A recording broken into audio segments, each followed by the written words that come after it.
अतुल सुभाष के बाद अब एक और वैसा ही मामला दिल्ली में आया है, जहां एक युवक ने खुद की जान ले ली है और आरोप उसके ससुराल वालों पर लगाया गया है। वहीं इस मामले से जुड़ा एक सीसीटीवी वीडियो भी अब सामने आ रहा है, जिससे बहुत सारे जो खुलासे हैं वो खुल करके लोगों के सामने आ रहे हैं। आज एक्सप्लेन बाय एबीपी लाइव में चर्चा इसी मुद्दे पर करेंगे। नमस्कार, मैं हूं आपके साथ आशीष सिंह आनंद।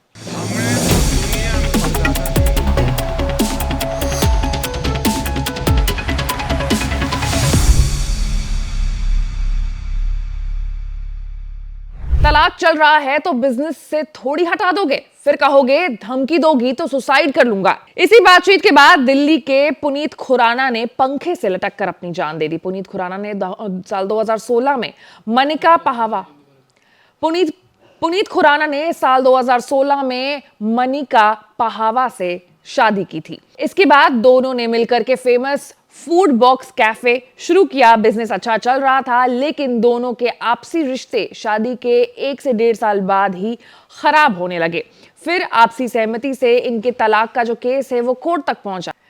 इस मामले में एक और राउंड कोर्ट में अभी बातचीत होनी ही थी, लेकिन उससे पहले ही 30 दिसंबर की रात को कैफे के को फाउंडर पुनीत खुराना ने अपनी पत्नी मनिका को फोन घुमा दिया। 15 मिनट तक दोनों के बीच फोन पर खूब बहस हुई। इस कॉल रिकॉर्डिंग में मनिका को यह कहते हुए सुना गया है कि भिखारी तू बता, तुझसे मांगा क्या है, तू अब आप कहलाने के लायक नहीं है, मैं तेरी शक्ल नहीं देखना चाहती हूँ, सामने आएगा तो थप्पड़ मारूंगी। तलाक चल रहा है तो बिजनेस से थोड़ी हटा दोगे, फिर कहोगे धमकी दोगी तो सुसाइड कर लूंगा। इस फोन कॉल के बाद दिल्ली के मॉडल टाउन इलाके में रहने वाले पुनीत खुराना ने बैंगलोर के अतुल सुभाष जैसा ही कदम उठा लिया। पुनीत के परिवार के मुताबिक उनके बेटे ने मनिका से फोन पर बात करने के बाद अपने फोन में एक वीडियो रिकॉर्डिंग की है, जिसमें वो अपनी पत्नी मनिका पहावा और उसके परिवार वालों पर प्रॉपर्टी, बिजनेस से लेकर के आत्महत्या के लिए उकसाने का भी आरोप लगाया है और बाद में अपनी जान दे दी है। क्या चाहिए ये बता दो, सिर्फ बाकी जो मर्जी करना है वो करो, कोई दिक्कत नहीं है। पहले तो नहीं अभी पहले तो धमकी दो, सुसाइड कर लूंगा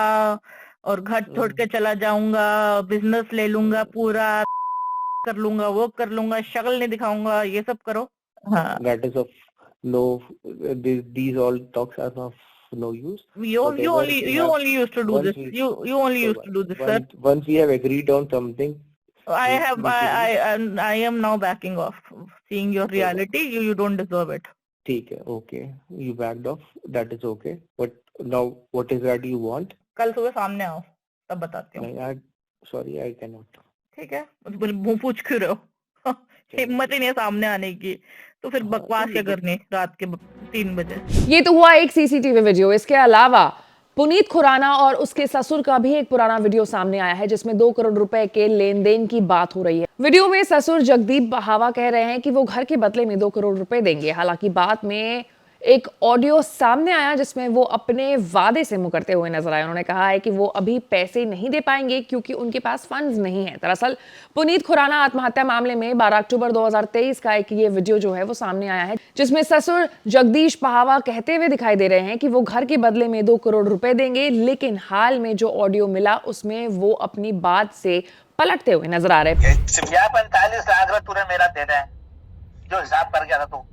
45 मैंने आपका नेट और मेरा मुझे नहीं पता 45 का क्या नेट। हमारा ये डिस्कस हुआ था फाइनल क्लोज कि 2 करोड़ रुपए आप मेरे को दोगे, चाहे मैं मकान रखूं। बिल्कुल नहीं, मैंने तेरे लिए ध्यान से मैंने ये कहा था मकान तेरे नाम रजिस्ट्री करा देंगे, 45 लाख रुपए तूने देना है, वो मकान पे लगाएंगे, 6 महीने बाद तेरा अगर इतने पैसे शॉर्ट ना हुए बेच के पैसे। मेरे पास रिकॉर्डिंग है उसकी पूरी। अब आप इस बात से मुंह कर दोगे तो मेरे पास अभी इन चीजों का कोई वो नहीं है। चाहे आपकी मेरी बात ये हुई थी कि आप मकान कल को चाहे आप 2.5 का बेचो, चाहे आप 2 का बेचो, चाहे 3 का बेचो, सारा मुनाफा आपका होगा। आपकी मेरी ये बात हुई थी कि मैंने बोल दिया मेरे लगाने के पैसे नहीं, आपने बोला था ठीक है मैं लगाऊंगा पैसे। तूने मुझे पैसे देने में थोड़ी देर लगाया उससे, आप ये फिर ये मतलब सिंपल लॉजिक है ना।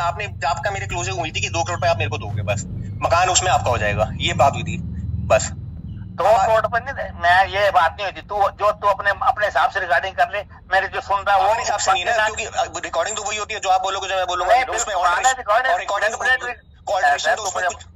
तो अपने से कहा मत। पुनीत के घर वालों के मुताबिक ये मकान पुनीत की पत्नी मनिका पहावा के नाम पर ही है। पीड़ित परिवार ने दावा किया है कि उनका बेटा पुनीत खुराना इन्हीं सब बातों के चलते दबाव में रहता था। पुनीत के ससुर इसी तरह धमकी देते थे और बाद में खुद के किए वादे से मुकर जाते थे। खुराना परिवार के मुताबिक इस तरह के कई वीडियोज हैं जो वो सबूत के तौर पर पुलिस के सामने पेश करेंगे। पुनीत खुराना के परिवार का आरोप है कि पुलिस आरोपियों की मदद कर रही है और 48 घंटे बीत जाने के बाद भी अभी तक इस मामले में एफआईआर दर्ज नहीं किया गया है। इसके अलावा पुलिस पुनीत के पोस्टमार्टम में भी देरी कर रही है। पुनीत के जीजा का कहना है कि कार्रवाई के बारे में उन्हें कुछ नहीं बताया जा रहा है। कुल मिलाकर के जो वीडियो सामने आ रहे हैं, जो सीसीटीवी फुटेजेस सामने आ रहे हैं, उसमें देखा जा रहा है कि पुनीत की पत्नी जो है मणिका, वो खूब गाली गलौज करती हुई नजर आ रही है, गंदे गंदे अभद्र शब्दों का भी प्रयोग कर रही है और बात जिस तरीके से वो कर रही है वो बात नहीं कर रही, वो चीख रही है पुनीत के ऊपर। और ये सारा वीडियो तब सामने आया है जब पुनीत अब इस दुनिया में नहीं रहा। आपको बता दें कि अभी से कुछ दिन पहले भी अतुल सुभाष नाम के एक युवक ने, जो कि एआई इंजीनियर था, बैंगलोर में काम करता था, उसने भी ऐसा ही कदम उठाया था जहां उसने आरोप लगाया था, सबूत पेश किया था अपने ससुराल वालों के ऊपर और अपनी पत्नी के ऊपर यह आरोप लगाया था कि उनकी प्रताड़ना के कारण उन्होंने खुदकुशी की। और अब एक ऐसा ही मामला दिल्ली के मॉडल टाउन से भी सामने आया है। आपकी क्या राय है इस पूरे मामले में, आप कमेंट में हमें जरूर बताएं। और ऐसी तमाम बड़े खबरों से अपडेटेड रहने के लिए हमारे चैनल को लाइक, सब्सक्राइब और शेयर करना ना भूलें। मैं थी आपके साथ आशीष सिंह आनंद।